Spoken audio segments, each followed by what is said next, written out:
Hello बच्चों। आज हम हिंदी साहित्य के इतिहास में कविता का इतिहास पढ़ने जा रहे हैं। हिंदी कविता का इतिहास लगभग 1000 वर्ष पुराना है। प्राचीन युग से लेकर आधुनिक युग तक हिंदी कविता में अनेकों प्रकार के परिवर्तन हुए हैं। आचार्य रामचंद्र शुक्ल ने संवत 1050 से हिंदी साहित्य के इतिहास का श्री गणेश माना है। इन्हीं के आधार पर हिंदी कविता के इतिहास को 4 युगों में बांटा गया है।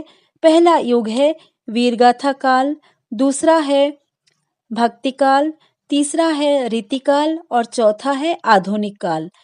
आदिकाल को वीरगाथा काल, सामंत युग, चारण युग आदि के नामों से भी पुकारा जाता है। यह हिंदी साहित्य का प्रथम काल है।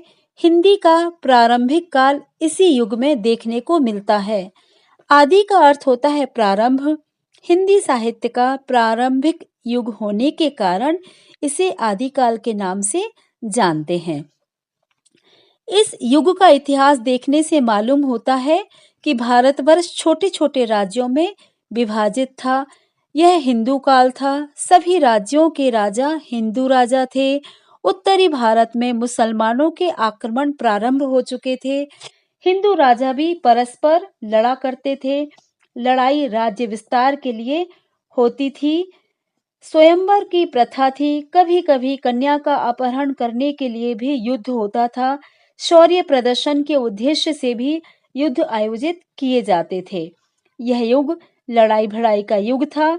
युद्ध इस युग का नित्य कर्म हो गया था।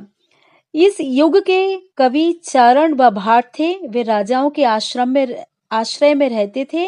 अपने आश्रयदाता राजाओं के दरबार में रहते तथा वीरतापूर्ण रचनाएं लिखकर सैनिकों का उत्साहवर्धन करते थे। वे युद्ध क्षेत्र में भी जाते थे। इस तरह वीर रस पूर्ण काव्य की परंपरा चल पड़ी। वीरतापूर्ण काव्य की सामान्य प्रवृत्ति होने के कारण इस युग को वीरगाथा काल नाम दिया गया। अब वीरगाथा काल के कुछ कवियों के नाम और उनकी रचनाएं मैं आपको बताने जा रही हूँ। प्रमुख कवि हैं चंद्रबरदाई, जिनकी रचना है पृथ्वीराज रासो। दूसरे हैं नरपति नाल्ह, जिन्होंने बीसल देव रासो रचना का लिखा। दलपति विजय खुमान रासो। जगनिक, जिनकी रचना है आल्ह खंड। अमीर खुसरो, जिन्होंने पहेलियां तथा गीत लिखे। राजशेखर, जिनकी रचना है संदेश रासक। हेमचंद्र का व्याकरण।